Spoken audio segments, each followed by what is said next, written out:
అయ్యిందేదో అయ్యింది. వెళ్ళు, వెళ్ళి మీ తమ్ముడి మరదల కాళ్ళ మీద పడి జరిగింది చెప్పి తప్పైపోయిందిరా నన్ను క్షమించు అని లెంపలేసుకొని తాళంచుకొని నిలబడు.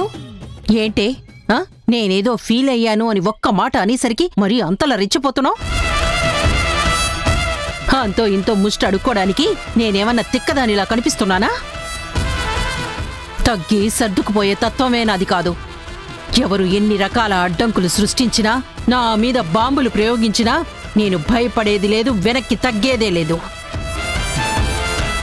అదేదో పక్షి అంటారే, బూడిద చేసినా మళ్ళీ బతుకొస్తుందని. బూడిదలో నుంచి పుట్టుకొచ్చే ఫినిక్స్ బర్డ్ లాంటిదాన్ని. నేను చావను. నేను చచ్చినా నా ఆశ చావదు. నా తమ్ముడి ఆస్తి మొత్తం నేను దక్కించుకోవడానికి ఎంత దూరమైనా వెళ్తాను, ఎంత దుర్మార్గమైనా చేస్తాను. ఎలా అయినా దక్కించుకునే తీరతాను. దట్ ఈజ్ శక్తి. గుర్తుంచుకో. రే ధీరజ్, దీని మాటలకేం గాని నువ్వు నేనేం చెప్పినా చేయడానికి రెడీగా ఉండు. ఓకే మమ్మీ, నువ్వు అంటే నేను ఎంతకైనా తగ్గిస్తాను మమ్మీ. నువ్వు శివగామిలా ఆర్డర్ వెయ్యి, నేను కట్టపలా కథం చేసేస్తాను. సత్యం.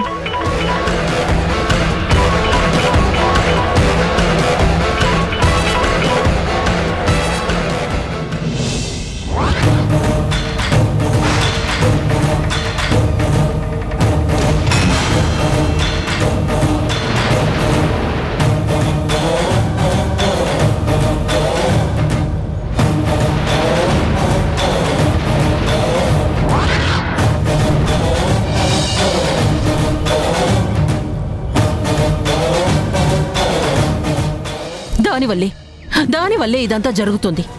అది లోపలికి రాకుండా తలుపులు వేశాయి. లేకపోతే కథ మళ్లీ మొదటికొస్తుంది. ఎట్టి పరిస్థితుల్లో దాని అడుగు మీ ఇంట్లో పడనివ్వకు. అది ఆ రోడ్డు మీదనే కుమిలి కుమిలి ఊపిరాడక చావాలి. దాని పరిస్థితి చూసి ఆ జనని కూడా కుమిలి కుమిలి ఏడవాలి. ఇప్పుడు నేను అదే పనిలో ఉన్నాను. నేనిక్కడుండగా దాన్ని ఎట్టి పరిస్థితుల్లో లోపలికి రానివ్వను. ఆయన కూడా దాన్ని కూతురని ఒప్పుకోవడం లేదు. దాన్ని రానిచ్చే ఛాన్సే లేదు. ఈ విషయంలో నువ్వేం టెన్షన్ పడాల్సిన అవసరం లేదు. కాకపోతే నీకు ఇన్ఫార్మ్ చేద్దామని ఫోన్ చేశాను. ఉంటాను.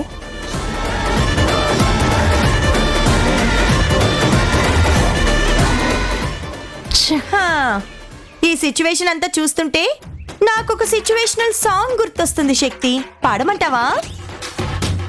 ఏంటో నీకు అంతగా గుర్తుకొచ్చే సిచ్యువేషన్ సాంగ్. నేను వద్దంటే మాత్రం ఊరుకుంటావా?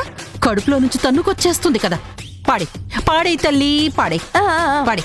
అనుకున్నదొక్కటి అయినది ఒక్కటి, బోల్తా కొట్టావులే బుల్బుల్ పిట్ట, బోల్తా కొట్టావులే బుల్బుల్ పిట్ట, బోల్తా కొట్టావులే బుల్బుల్ పిట్ట, బోల్తా కొట్టావులే బుల్బుల్ పిట్ట, బోల్తా.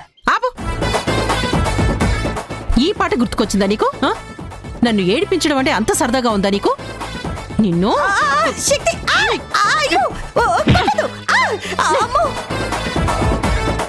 పారిపోవే, పారిపో. ఎంత దూరం పోతావో చూస్తాను. వచ్చినప్పుడు చెప్తాను నీ సంగతి.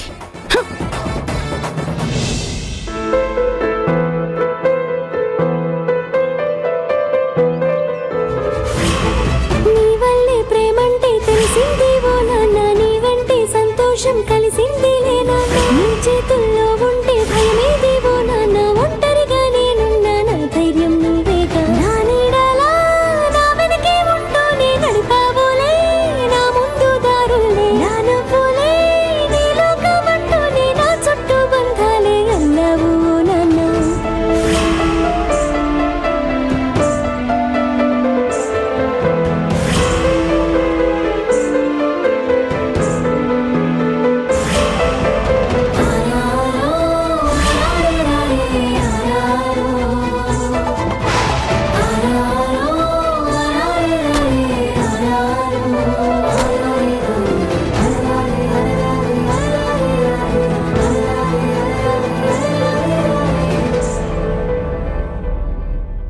మధు,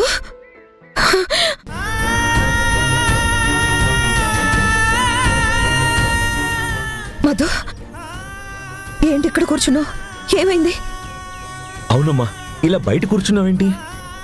లోపలికి రానివ్వలేదా?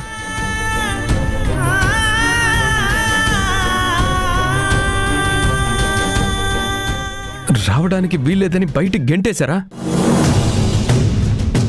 చెప్పు మధు, ఏమైంది? ఎందుకు ఇలా కూర్చున్నావు?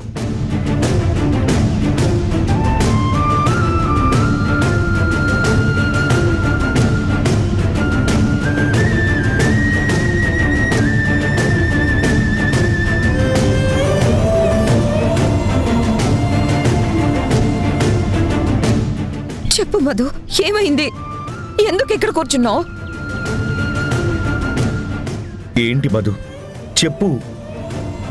మీ అమ్మ నీ కోసం ఎంత బాధపడుతుందో తెలుసా?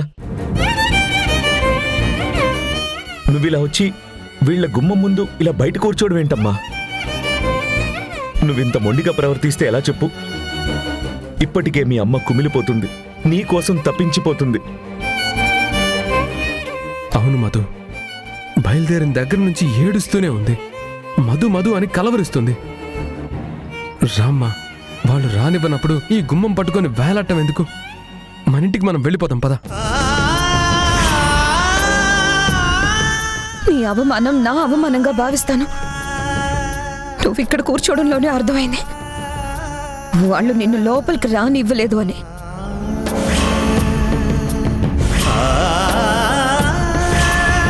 అయ్యో, మా మాటలే నమ్మడం లేదు. అలాంటిది నీ మాటలు వాళ్ళు ఎందుకు నమ్ముతారు?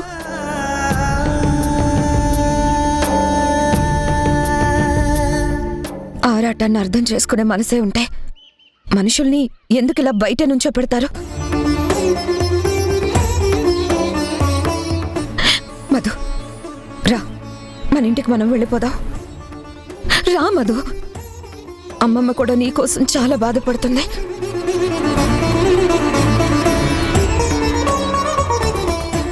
నిజానిజాలు తెలుసుకుని నువ్వేంటో అర్థం చేసుకున్న రోజు తప్పకుండా వాళ్ళే నిన్ను రానిస్తారు.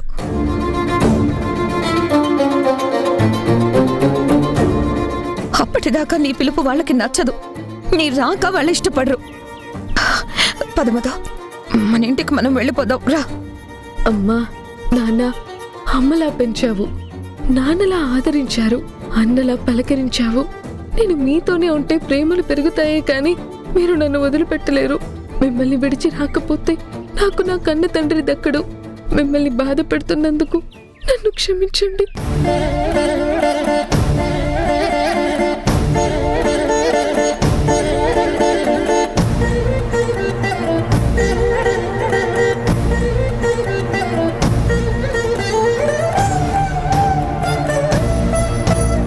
పద మధు, వెళ్దాం. అసలు ఎవరు మీరంతా? అసలు మీరు నాకేమవుతారు? నేను మీకేమవుతాను?